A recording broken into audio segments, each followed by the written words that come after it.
So you say Chance album decent? I rock with it heavily, man. Yeah. Yeah, it came out a couple days ago. I've been playing it ever since. Nah, that's what's up, man. Yeah. Shout out to Chance on the real. Yeah, you know, the last one was the married album. I got married album. Right. It wasn't. You weren't rocking with that? Wasn't rocking with that one for real, but the divorce album, classic, genius. That pain? That pain, G. That art comes from that pain, G. You artists. I mean, I get it, but I always think Mary J. Blige set the standard for that, man. Like when she was depressed, which was most of the time, and then the 10 minutes that she was happy, she put out like subpar Mary J. Blige standard music. I think there's a thin line though between like pain and depression though. Yeah. And which one puts out the better art? Pain puts out good art. Depression is like you can't do nothing with it, right? So Mary J., although I salute to Mary J., legend. She sang great making remakes. I wonder how that would have sounded had she been the writer, or did she ever write any of her music? I don't know. I think that they saw such a natural talent with her, just her ability to sing, her ability to marry soul with hip hop in a way that hadn't been done prior to her. And so I think they just hit that path and ran with it, and it made a ton of sense. She's been successful for a long time. She's still on tour. She should probably stop going on tour. She should tour differently. Thighs on Mary J. Blige, imagining how good the cat must be. Yeah, hey, she looked good. It's one of them coldest Chicago lines ever. She looked good because she got to be like 60, right? 55. She well maybe she might be like 55. Yeah. How old is Mary J. Blige? She got to be 55 though. She a double nigga for sure. She's probably older than me. Look it up, P. She had a hard life though, so she probably like 102 in dog years. She lived a long time. She's lived a lot of life, but she's absolute legend. She been beat up. It was a lot of shit going on with Mary. Did you say crack? Mary did crack. From my understanding, was that in the documentary? I'm not putting that on her jacket. I don't know. Okay, maybe I'm wrong. I don't know that. I thought she was hanging out down there in Amsterdam. It might be. Mary J is 54. 54, okay. 54. Right there. So P was right. She ain't older than 55. Talking about 54, man. I saw Scarface getting interviewed on Shannon Sharp. And it's a dope interview. Salute to Shannon Sharp. I did see that. He was playing the music. Yeah. And obviously they got a relationship that supersedes whatever the interview was, which made the conversation dope. Yeah. But Face is 54. And it was very interesting hearing him talk because he was talking like 54 was like the end of the rope. He was like, I'm running out of time. But, you know, he has a history with, like, heart problems, a history. And he's always kind of had this infatuation with death, which has kind of made him who he is. But it was just interesting to hear, like, the fatalistic tone in the conversation. But it was still a very, very dope interview. So, my mother is 62, right? Yeah, she's 62. Yesterday, I take her to her doctor's appointment. She been dealing with some back pain, so she go in and get checked up every now and then, and they give her these pain injections, right? Sometimes. So we do that yesterday. Take her out to get some food, whatever. We go to the crib, chilling. The injections don't really set in for a couple days. So today she was like super sore, right? So she, moaning around and slowly moving and need help with this and that. So I'm chilling. I hear her moving around. She opened the back door. Her guy coming over, right? So cool. I say what's up, dip, do my thing. Cause I've been listening out for her, making sure she was cool. So I closed my door. What's mama have a guy name? I got a reference point like Mr. Wilson. Nah. Mr. Johnny. Which one? It's Mr. Something. I'll tell you what. Nigga got a belt with a hammer. What is I know it's him. I'll tell you what. This is the youngest person I've ever seen her with. He's not young at all. But my mama like upper room niggas. She like on deck niggas. It's a gene thing. She always been like that. So it's in my genes. You always on that. Okay. Anyway, upper room. That's funny. That is funny. Damn, I was depressed before we started. Come on. I gotta stay depressed. So, I'm finna dip, go to the pod, whatever, making sure she cool. She's talking to me like, yeah, I was hurting and I was, they tell her when she gets them injections, she can't soak down in the tub. And that's her thing. So she had to take a shower. She's like, but I couldn't really stand and bend and move how I need to do. She's like, I was going to ask you to come help me shower. This is my mom. This is verbatim what she says to me. Okay, she's bugging in the crib. First of all, when she come back there, I'm like, are you high right now? Like, she's like, I feel high. I'm like, you took the medication? She's like, yeah. I'm like, oh, you tweaking. So, okay. She's like, I was going to ask you to come up there and help me shower, but I didn't want to ask you, I didn't think you want to wash my coochie. This is what my mama says to me, right? Y'all would have had this conversation, dog. You think I wanted to? This conversation. That's why. Where is Mr. Johnny? That's why I voice messaged you and P and said, listen, I'm late because this lady's tweaking. Okay. That's why Mr. Johnny came over there. Mr. Johnny did come over there, right? That's why she said. So I didn't think you would want to. So I called Mr. Johnny. Mr. Ralph. I called Mr. Johnny over there and to give me a shower, right? I'm like, yo, y'all up there like, hey man. Like, hey, Mama gotta get us too. Hey, this is a very large space we got in here. There's a line in this house. From there, that way, you keep that up there. From there this way, don't bring none of that this way. But anyway. You ever heard Mama getting down in there? Hey, why are you bugging me right now? You are fucking bugging. Okay? You are bugging. Oh, Mr. Ralph. Oh, Mr. Ralph. Shut the fuck up. No, I've never heard that. You are insane. Oh, shit. No. Oh, I would leave. I would have to leave the house. She probably heard me. That's wild. What's happening, good people, man? Welcome to this edition of Herb Tou alongside the sore feelings of Tucson Werner. My name is Herb Tou. This is where we get together. We talk about issues currently impacting the black community. We talk about how they impact us individually and, more importantly, how they impact us collectively. Thank y'all so very much for choosing to be a part of this conversation. As always, your input is valued and appreciated, so please leave comments. Also hit the like button, subscribe to the page if you have not done so, and set the alert so you get those reminders anytime that the page drops new content. Again, this is intellectual thuggery at its absolute finest. My name is Herb. His name is Tou. Tou, still hanging on to the sunglasses, my brother. Yeah, man. Can't let the pain shine through. Okay, man. I think this Jeezy line was like, sometimes I feel like a failure, surrounded by drugs, thugs, and that's Jay-Z. Paraphernalia. Yeah. Jay. Yeah. I'm there, G. They hurt. I don't know why. Not that I don't know why, man. I don't know, man. It just something hit me like, damn, this is it. You know what I mean? Mama asked about you, actually. Man, she said, how's Tou doing? I know Mama love me, man. And I said, I said the man thing. I mean, he all right, he cool. Well, I've been seeing his posts, and I don't know. He don't seem like happy posts. Is he okay? I need to check on my son. She think I'm like a bitter woman. I ain't know I was not the bitter woman. You know the bitter woman come with the bogus posts. Oh yeah, them be wild. No, not those. You gonna see. You know. I didn't even ask her. God got me. I didn't even ask her which post was striking the chord with her. But I said, call him. I mean, if you worry. I said, he all right though. Yeah, it's cool, man. I just soak him in bed and look out the window and. No, this is what I did this weekend. This is a true story. This is fucked up. One, I was riding a bike like crazy all weekend, and Chicago has been raining crazy. Did you ride it along the beach? Oh, of course. Okay. I did every day. You know what I mean? And the weather, it was good weather. It's good weather outside. It was raining though too. So it rained one day, man. The rain been OC actually. OC is lightning all that. Hey, shout out to Venezuela, G. They're Iron Man.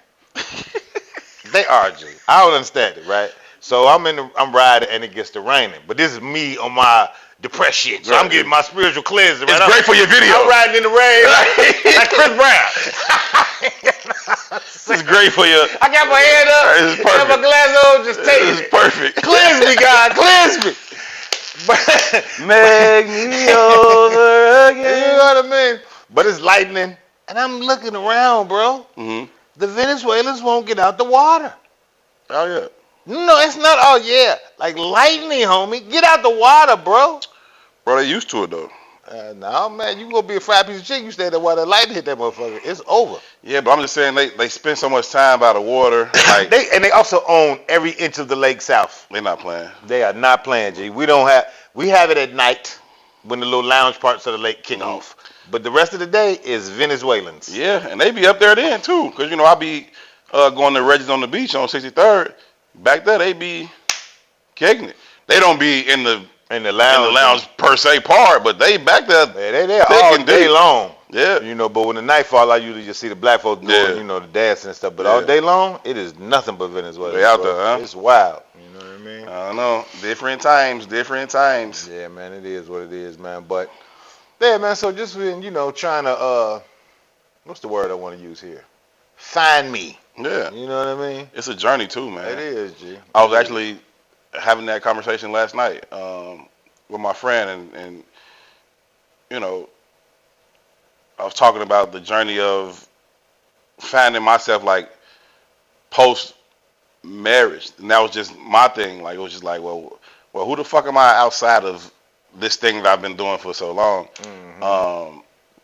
And it was a journey, and it was different from what I thought it would be too.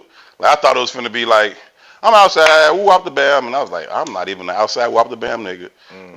Like, and so it was just talking through that with her. Ironically, it was the conversation with my ex-wife. It was just, you know, her going through her own journey and trying to figure out what the fuck she want the rest of this thing, or at least the next part of this thing, for her to look like.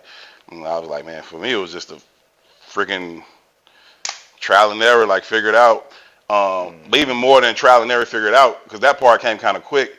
It was the acceptance of who I am. Like, can I accept who I am, and then can I have the courage to walk in that space? And both of those things are difficult. And we ain't fully on that, right? We ain't fully in that process or nothing like that. So, but it's still. I'm not talking about you. I'm talking about me. No, I get it. Yeah. I get it. But just the fact that they go on and just, you know, shit, it's just different, man. You know what I mean? It is some benefits though. Mm-hmm. My son is connected with me at a different level, man. Yeah. He's blowing me up lately, which is not normal. Yeah. You know what I'm saying? Now my daughter, little fake ass, won't call me back, won't answer none of my calls, none of that shit. She outside. got other shit to do now. You know what I mean? So it's like whatever, man. But you know, it's just one of them turning points in life. You just gotta adjust. You know what I mean? So I'm adjusting, man. It is what it is.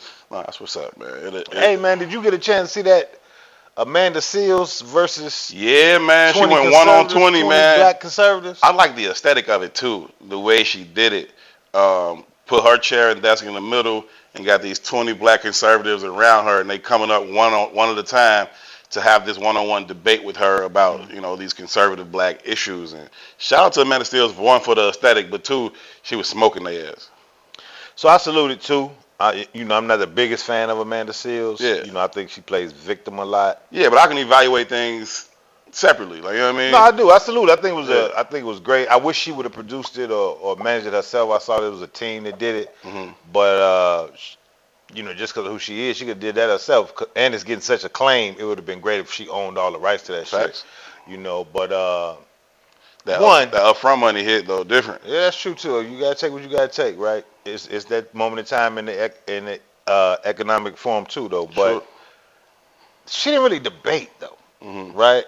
And she was really just hitting them with truth, right? And it wasn't a back and forth debate. One, what's the quote? I debate my equals, all others I teach. Yeah. You know what I mean? And that's kind of what it was, right? But what's most interesting to me is that to hear those comments and those conversations, and I know those people, one, it was apt to be on television, right? So they had to know, just the personality to say, I'll go on camera and say some of these things, that comes with a personality archetype. For sure. There's a whole lot of people that won't get on camera and say those things, but think those things. Sure. And I was thinking about it from the vantage point of, man, because they believe that shit, right? And the level of indoctrination that we face is like, it's damning, bro. Yeah. You know what I mean? It's damning. I feel you. But just the reality of it, like y'all really, like you said, they really believe this shit. Like they really believe this. They really want to sit down and have these debates with, you know, the likes of an Amanda Seales to get their point across. And like we were saying last week, it just makes it so hard to identify your team when all these people who look like you think so far away from your thought process. And it's like, well, damn, you niggas is really bugging. And I don't know, man. I don't know that you can go about, like I said, I liked it, what she did. I like the aesthetic of it. I like how it looked in terms of putting some content out. I would never do no shit like that. Cause fuck y'all. Like, I decided probably like 3 years ago that I'm done trying to change anybody's mind about any of this shit.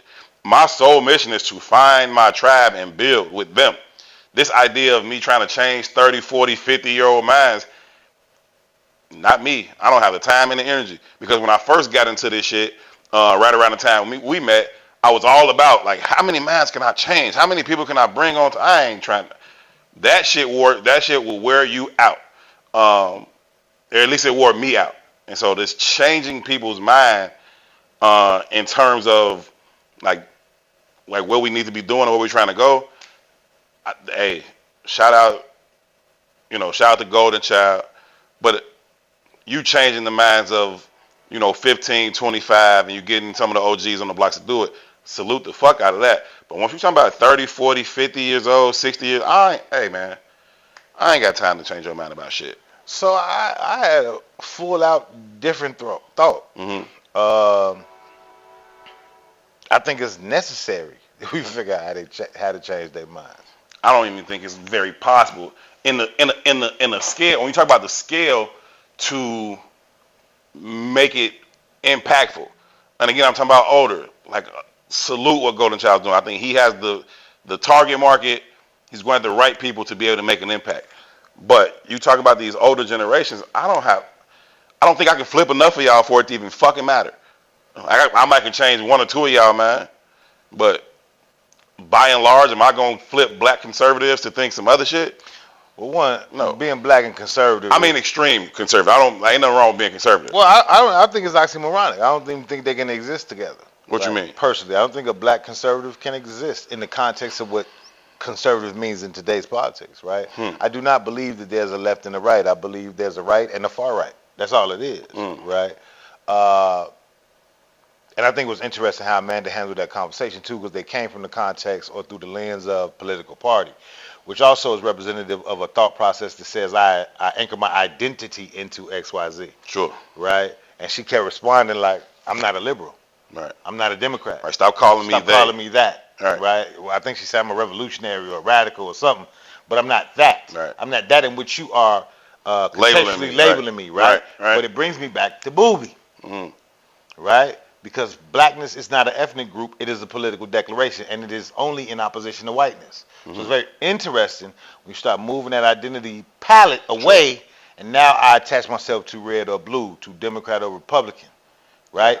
That's the only way, even the concept, you can even lie to yourself and say I'm a black conservative. You know what I mean? Because you would have had to erase the label of blackness from the standpoint of political declaration. Because in the context of political declaration, you can't be a Democrat or Republican.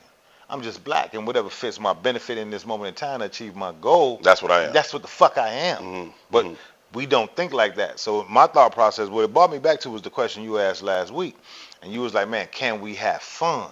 And I thought about that shit, and I thought about it from the standpoint of like, man, how small are our lives, one, just in general, right?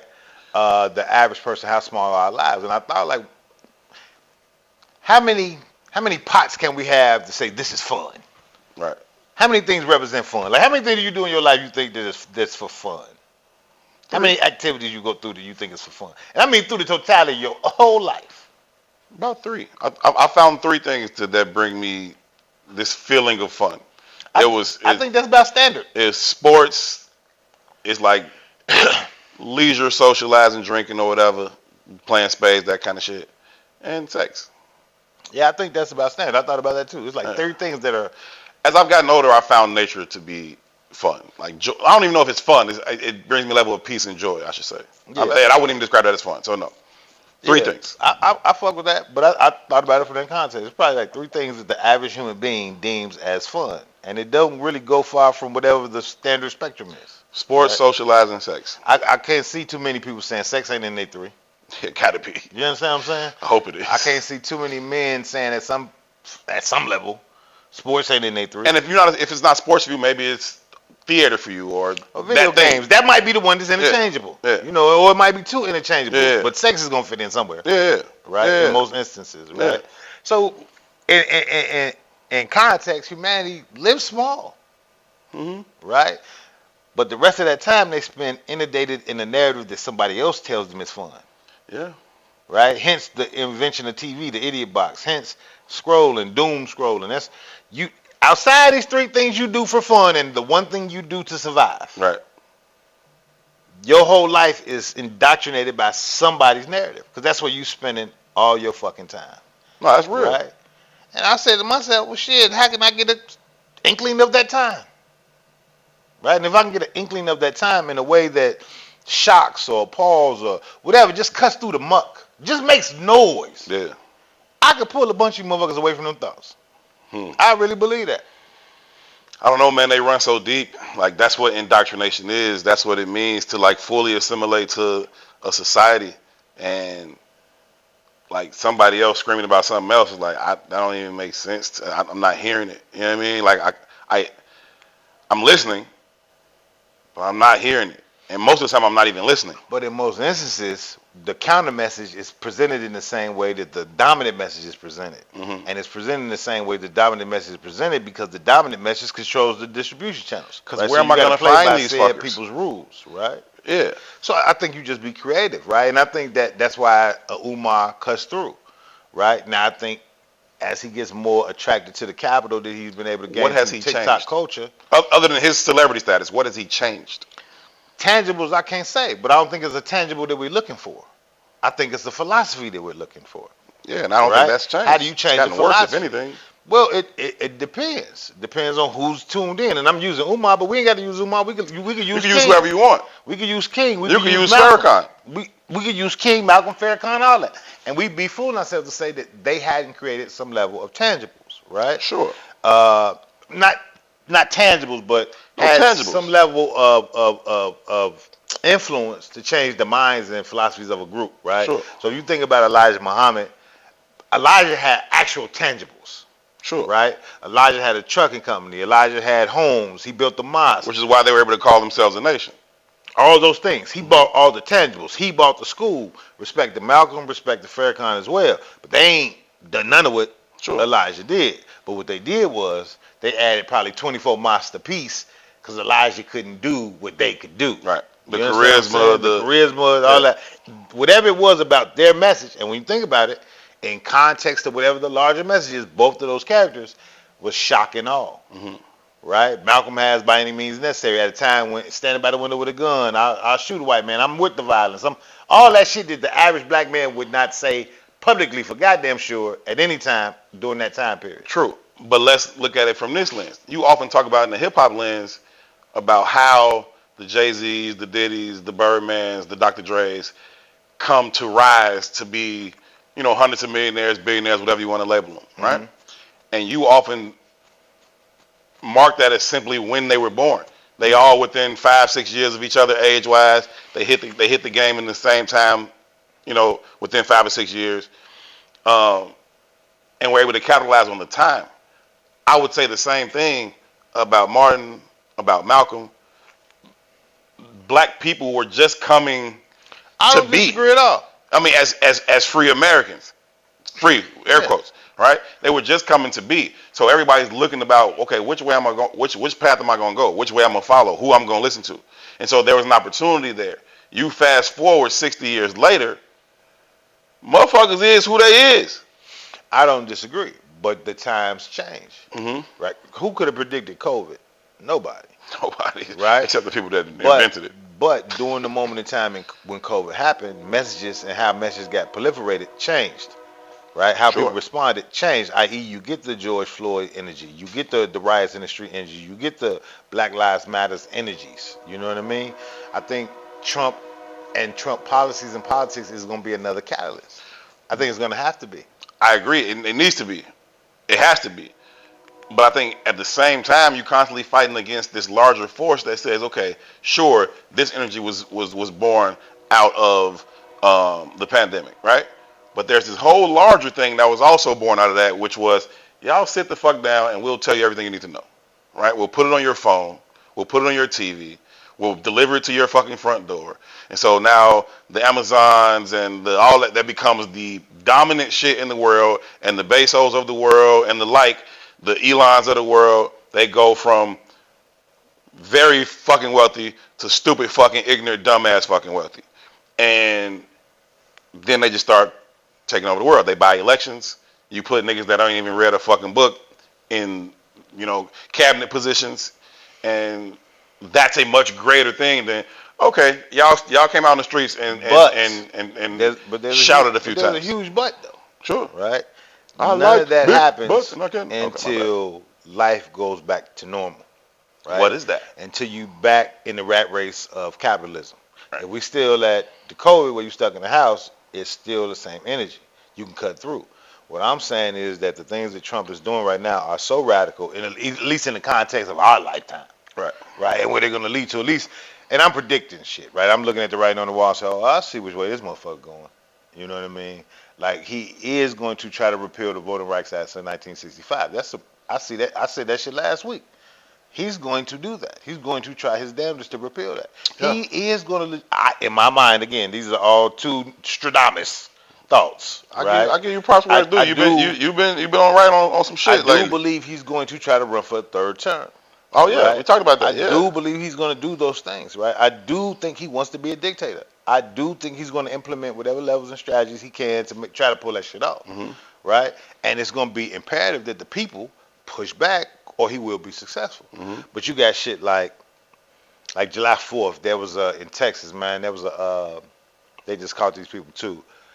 Like 11 people that ran down on the ICE facility and shot at them motherfuckers. Shot a few of them. Right? This didn't even make the headlines if you think about it. You know what I'm saying? And these ain't black people, because black people don't do that. They've not been pushed that far yet. Right?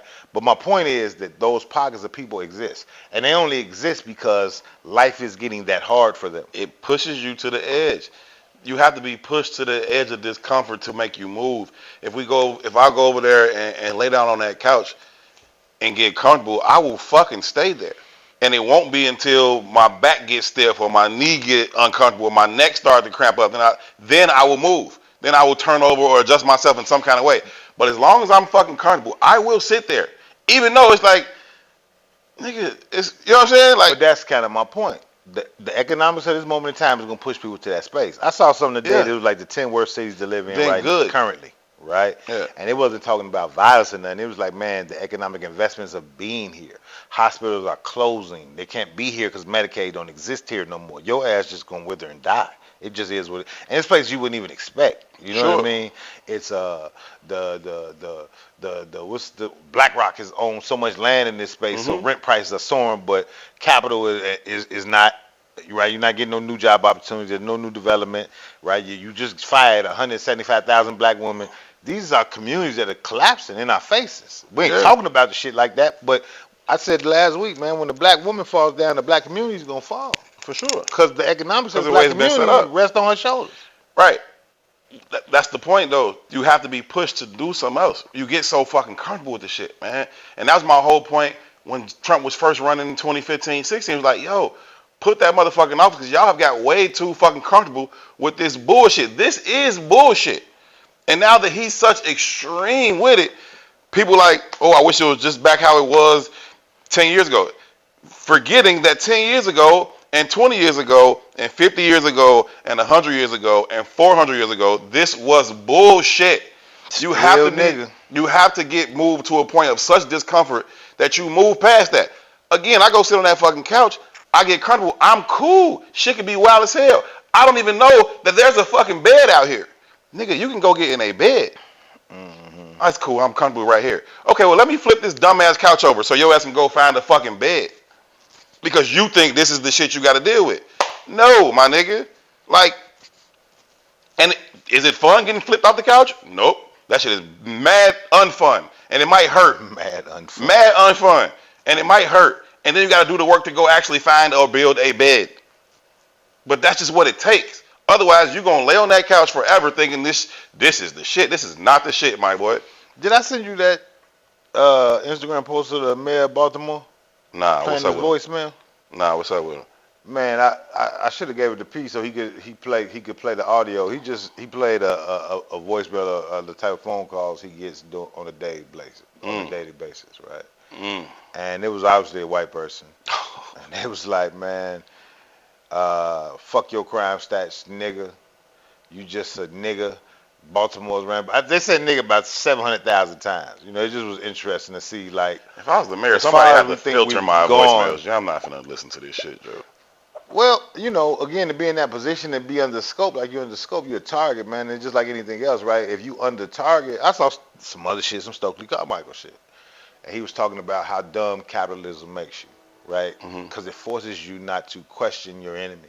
And he was like, man, any enemy you had, you would probably want to know about it, right? He was like, even if you was, if a snake was your, how could a snake be your enemy? And then somebody say, what's a snake look like? And you don't have no idea. Facts. You killing yourself, right? So he said America does shit like to push these concepts, and they'll say, you know, communism is evil. And then you ask a motherfucker, well, what's communism? Right. Explain to me. And the motherfucker don't know what communism is, right? And the motherfucker is the most angry about communism is the motherfucker who knows the least about it. Yeah, because we believe, like Americans, wire quote loading, are stupid people by and large. We pretty much believe everything we're told. And that's America. No matter how many times this construct, this government, the powers that be have lied in our face, spit in our face, pissed on us and told us it was raining, we still believe that's just rain. My nigga, no. Like, question every fucking thing. It's what kids do. It's what small children do, and I think it's fucking brilliant. Take any kid you've ever encountered when they were young, like before school young. And their favorite thing to ask you is why. And we so high and mighty and not to be bothered, we tell them shit like, because I said so. Well, that's not a good enough fucking reason for me. A kid can't tell you that's not a good enough fucking reason. So they just, okay, because you said so. But where's the intellect behind because I said so? Where's the real explanation? Can you actually defend the bullshit you just told me? Probably not. But we get indoctrinated to that as early as before we start school. It gets reinforced throughout school. And then by the time you become an adult, this is just what it is. So when the government get on TV or the president get on TV or whoever the fuck, you like, oh, okay. Well, that don't make no fucking sense to me. But when I was 4, people told me to stop asking why. So I guess I believe that shit. What? That's fucking dumb. A motherfucker told you that an airplane hit a building on the 80-something floor, and that motherfucker imploded. Boom, boom, boom, boom, boom, boom, boom, boom, boom, like they knock any other building down. And you like, okay. What? That don't even make fucking sense. For 2 seconds you think about it in your mind, you're like, that don't make fucking sense. You're lying. That shit imploded like you do when you put detonators around any other building and go boom, boom, boom, boom, boom, boom, boom, and fall one floor at a time. You telling me they did it twice? Boom. Plane hit up there, and it made the building go do, do, do, do, do, do. Okay, cool. But we tell kids, oh, don't ask, stop asking me why, because I said so. Yeah. Okay, it's a great why is a great fucking question. Yeah, I get it, but I ain't looking for them to be smart. I think you leverage the same strategies. All you gotta do is be radical and shocking. Right, just like you just used the plane analogy, right? It's funny they've been showing a lot of new videos and imagery has been surfacing around that shit lately. Even though it's been what it's been for X amount of years, right? There's a video now where the plane hits the building and then you see an explosion 40, 50 floors below. Yeah. Right. But again, that doesn't matter. All that matters is that in the moment in time, it was shocking, and everybody's scared. Right, and it stopped. Who's going to lead us to something else? Right, that's all you need. And how often is the fucking president of the United States live on television? How often is that? I have no clue. George Bush just happened to be live being recorded reading children's books to a kindergarten class, some shit, when this shit happens. How often is that? You know what I mean? Like, clear away, and then he gets this shocking look. And look, I'm not even saying he wasn't shocked. Because I don't think he's a good enough actor to look that damn shocked. But everybody knows with a little bit of sense that nigga, the president, not just George Bush, the president ain't calling the shots like that.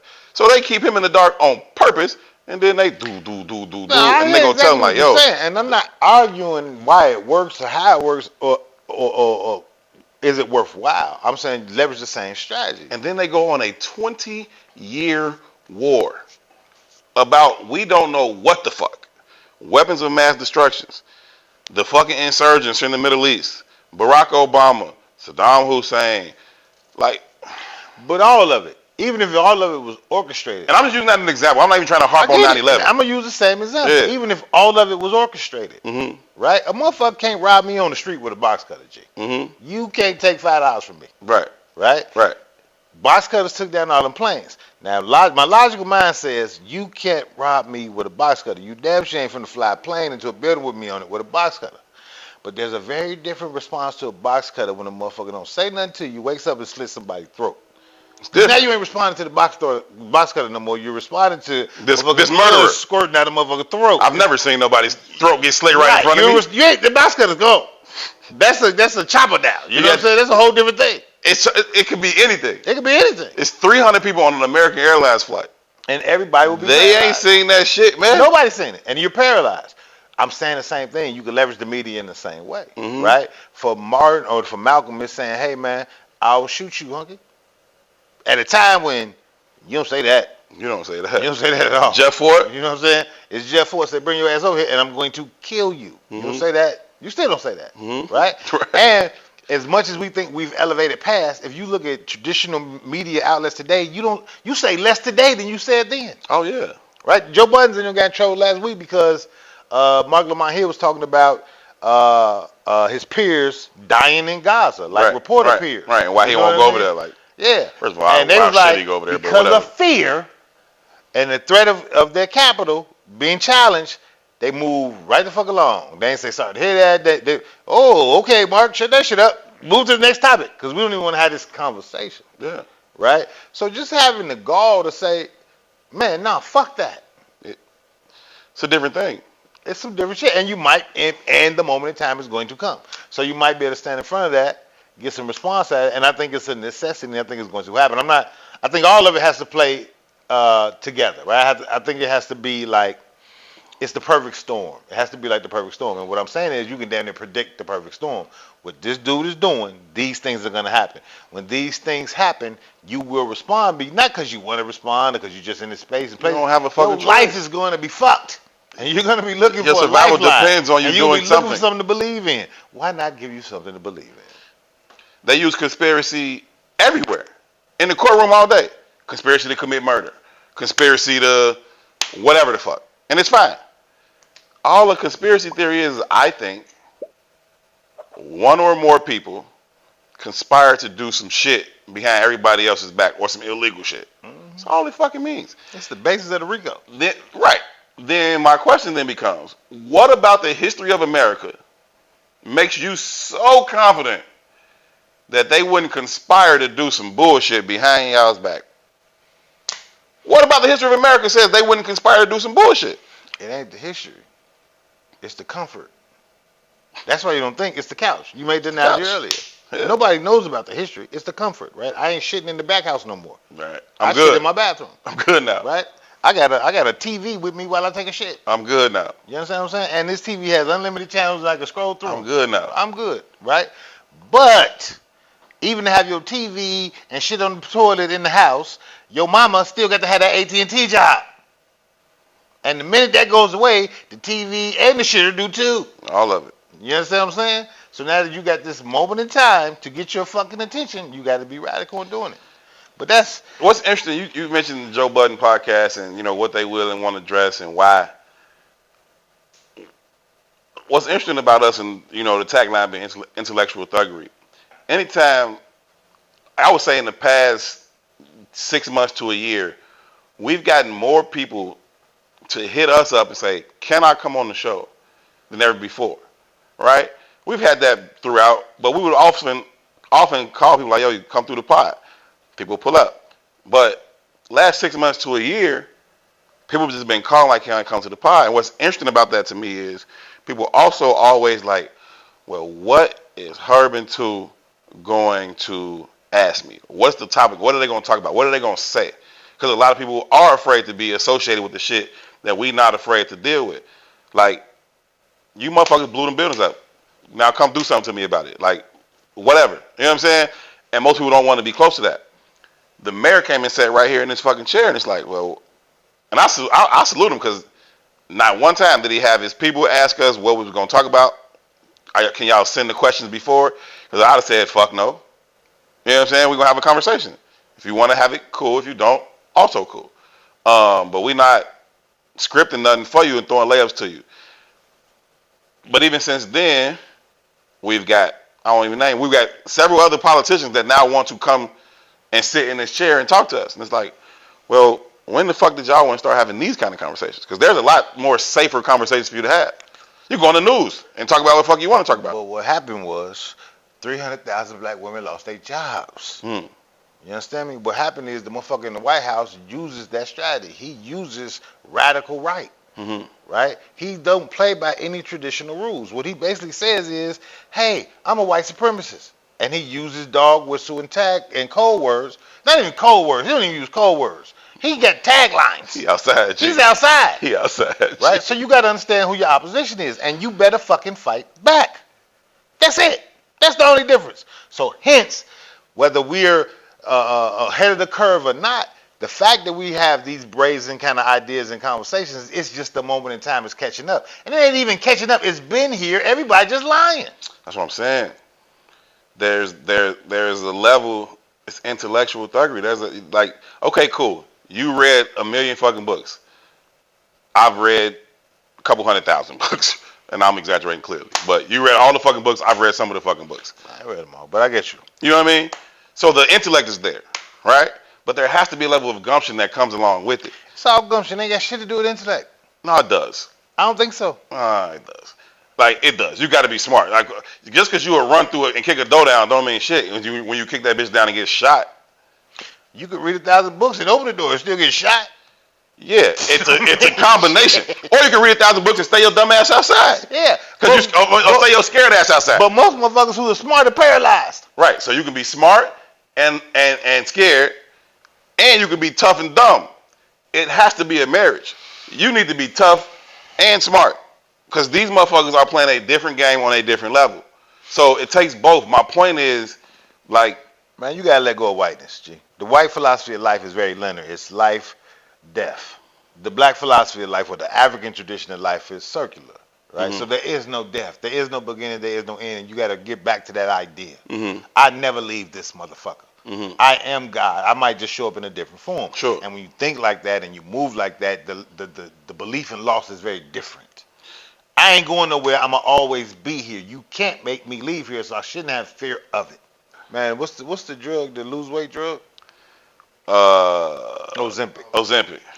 They just got hit with it's magic. $2 billion lawsuit. For what? Because people are going blind.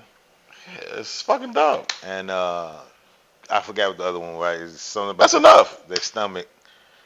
Bro, going blind was one of something like it's locking their stomach up. Their bowels, they came in with their bowels. What did I just say 10 minutes ago? Why is a very good fucking question. Vanity though, right? Sure. But it's back to, for me, it's to have fun conversation. Yes. But how can I have fun without doing shit? No, hear what I'm saying, right? And it's our warped view of fun. Right? What did I say? What's the 3 things you enjoy doing, right? For me, sports, sex, and socializing. Sports, sex, and socializing. Yeah. I'd argue that that's the vast majority. The 3 S's of life. The populace, right? And the one in the middle, that's the name of this episode. Write it down. Sports, sex, and socializing. The one that will be interchangeable will be sports. And the only reason the one that will be interchangeable will be sports, because to play sports at any level, you have to be actively engaged. You have to invest in it. You don't have to invest in socializing. You don't have to really invest in sex. That's a human desire. And I think that's the real issue. Nobody here wants to invest in themselves. That's why intellect is such at a premium. Right? That's why health is such at a premium. That's why your ass likes doom scrolling. That is the real key strategy. Keep your ass disconnected from investing in yourself. So even when we said, man, when you asked the question, can we have fun? And I said it at that time. Man, why can't we expand our palate and our understanding of fun? The only reason we're stuck in this rut, in every rut, because you won't make the investment in self. If you invest in self, you know the history, right? You just said that, the history, right? But you don't need history when you let a motherfucking television think for you. Right. And that's what it is, right? You don't need to work out when Ozempic can do it for you. Right. You don't need, you understand what I'm saying? You don't need to stay fit to get your dick hard when an ED drug will do it for you. Gas station pills. Gas station, whatever the fuck it is, right? Yeah. But all of that is representation of me being unwilling to invest in me. Right? First side of my dick not getting hard, guess what I'm finna be doing? Eating beets and sit-ups, nigga. It's over. If ain't nothing gonna move me to move, that'll move me to move. This is what I'm saying though, G. It's wanting to have the fun, the sports sex socializing without doing anything, G. So y'all got a pill y'all gonna put on TV. Y'all gonna run the. I watch one hour episode of my favorite show, and I'm gonna see this fucking commercial 15 times. Okay, cool. I must need that. Nobody says, what the fuck is that? It's Ozempic. Okay, cool. What the fuck is Ozempic? What's in it? What does it do? And they require to fucking tell your ass at the end of all these fucking commercials. And you hear what it do, and then you cut your fucking ears off. Meanwhile, the buddy like, if your eyeballs fall out, if your rectum falls out, if your ears stop working, if you die, 17% of patients died. It's like he run all this shit down at the end of the commercial. And you like, I need to lose these 15 pounds. What? Yeah, man. Like, go to the gym, go do some sit-ups, G. Comfort is the devil, man, and it's showing his ugly head, right? And as the economy shifts, and as the people with the top 1 percentile make billions and billions of dollars, right? The game is afoot, and they pulling the rug from under your feet, right? Nobody questions shit, but again, they've been able to not question it because of comfort. What I'm saying, very, very soon, comfort is going to be gone.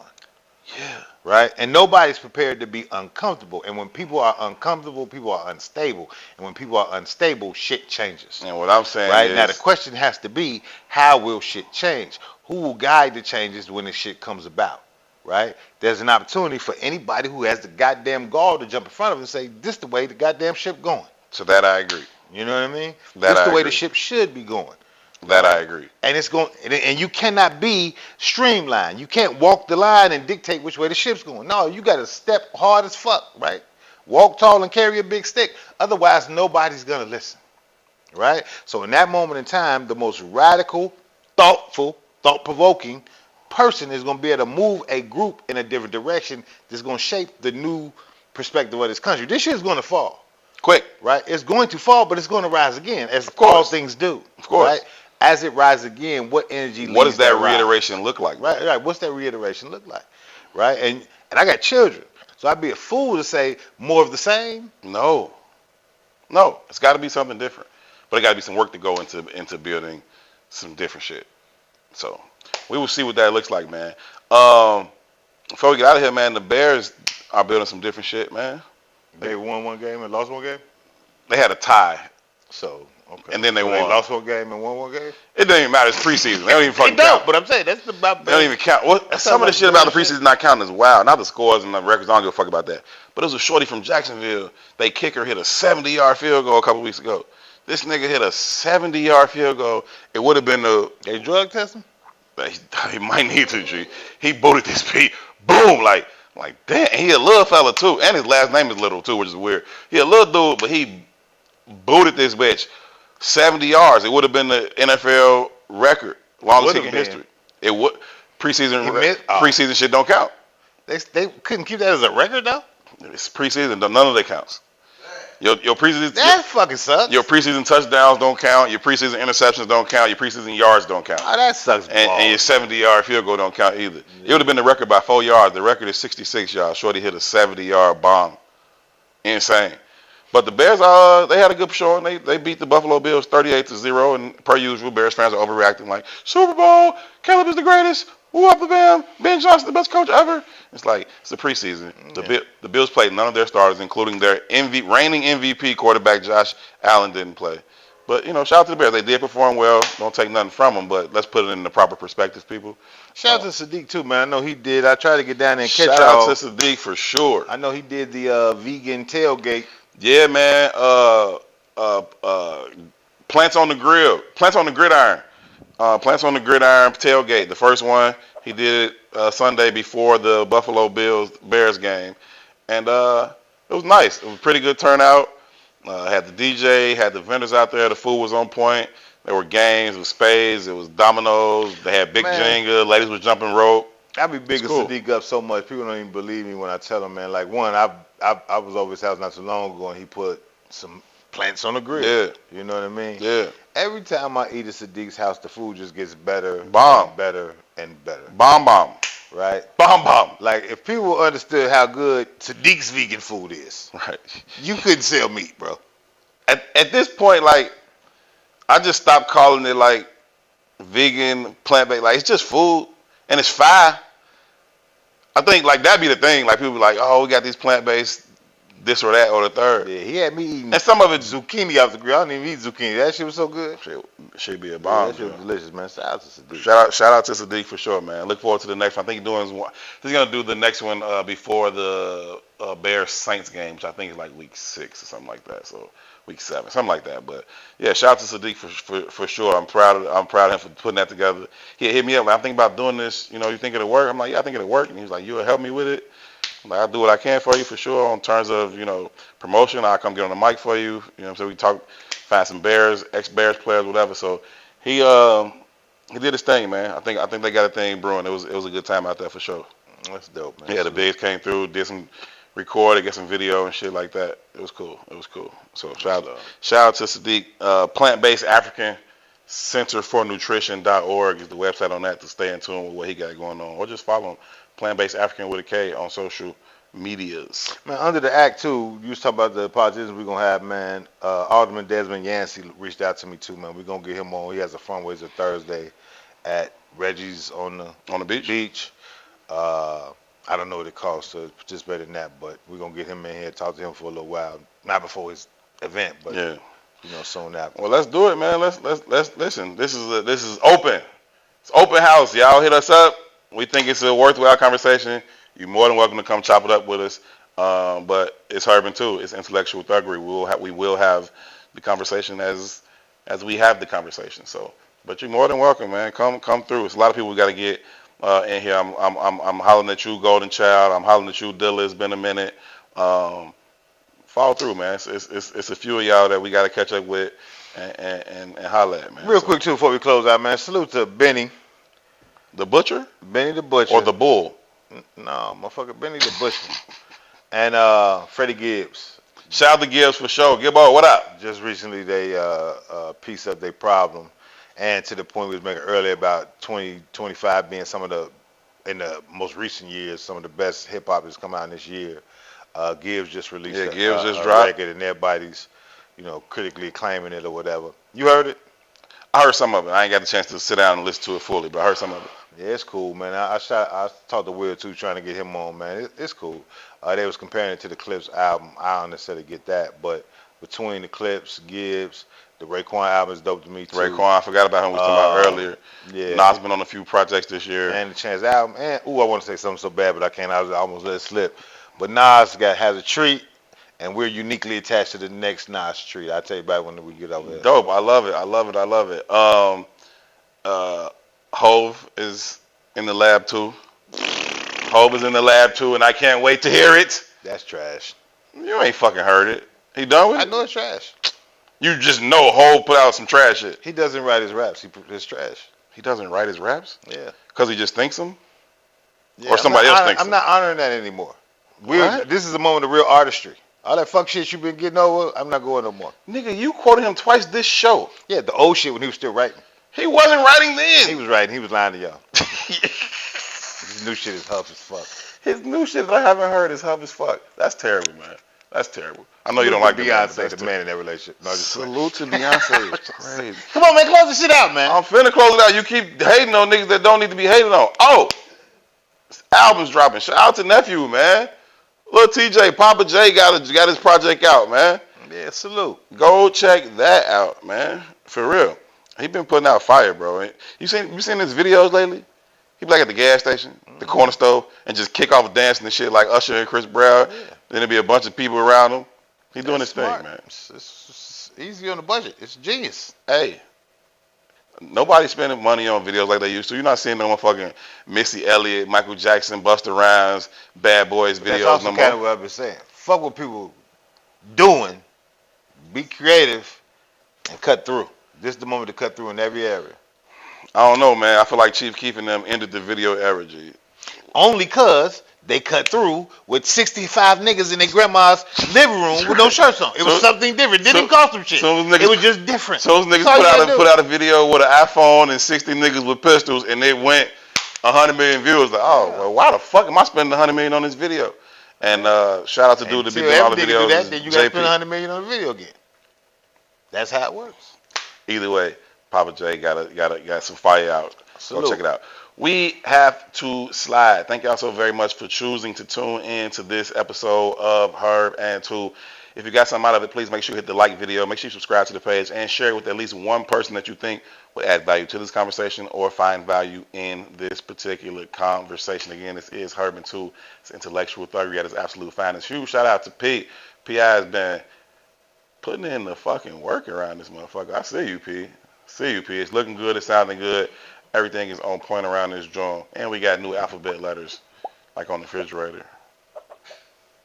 Y'all ain't ready for that. That ain't even the refrigerator. It ain't. But I said remodel like, P. No, I'm saying like on the refrigerator, like I used to have them on when I was a shorty. They was on the refrigerator.